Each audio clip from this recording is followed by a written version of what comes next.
মানে বনমালীপুরের মধ্যে, একা বনমালীপুরের মধ্যে ৩,০০০ কোটি টাকার কাজ হবে বন্ধু। আজ পর্যন্ত বনমালীপুরে ৩,০০০ কোটি টাকার কাজ তো পুরো ত্রিপুরাতে হয়নি একসঙ্গে কোনো একটা প্রজেক্টে বন্ধু। আর এখানে ৩,০০০ কোটি টাকা এই বনমালীপুরের জন্য তৈরি হচ্ছে বন্ধু।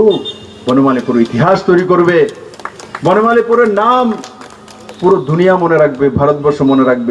এই সিজনে তো মানে বেশি একটা কোনো কিছু করতে পারবো না, কিন্তু আগামী সিজনে যাতে, আগামী বর্ষাতে যাতে আপনারা আগরতলার মানুষেরা জনসাধারণ এই জল থেকে মুক্তি পেতে পারে, এই পরিত্রাণ পেতে পারে, সেই বিষয়ে আমার সরকার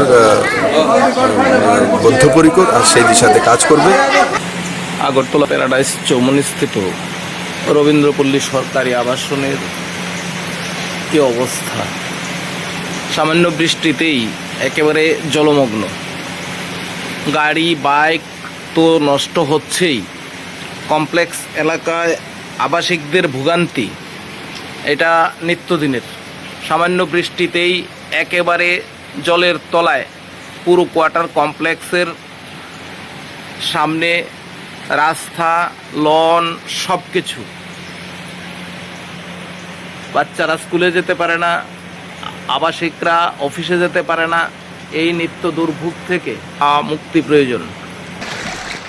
एक इंजन त्रिपुरा में, दूसरा इंजन दिल्ली में, और इस डबल इंजन के फैसले के कारण जो परिणाम निकले वो आज आपके सामने है।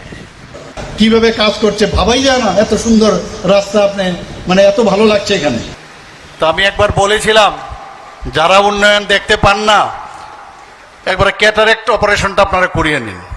আজকের দিনে আমি সেটাই বলবো যে ওনারাই আসুক এখানে, এসো দেখুক কি ধরনের উন্নয়ন আমরা এখানে করেছি বা এখানে করতে যাচ্ছি। আমরা শুধু এখানে না, এই উন্নয়ন সারা ত্রিপুরাতে আমরা সেই উন্নয়নের, যিনি আমাদের দিশা দেখান, যিনি আমাদের রাস্তা দেখান, আমাদের যশস্বী প্রধানমন্ত্রী নরেন্দ্র মোদীজি, সেই পথে আমরা চলছি।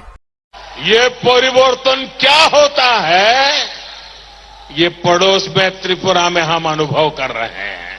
त्रिपुरा के लोगों ने लेप को हटाकर भाजपा पर भरोसा किया। आज देखिए, विकास की योजनाओं को तेजी से जमीन पर लागू करने में त्रिपुरा बेहतरीन काम कर रहा है।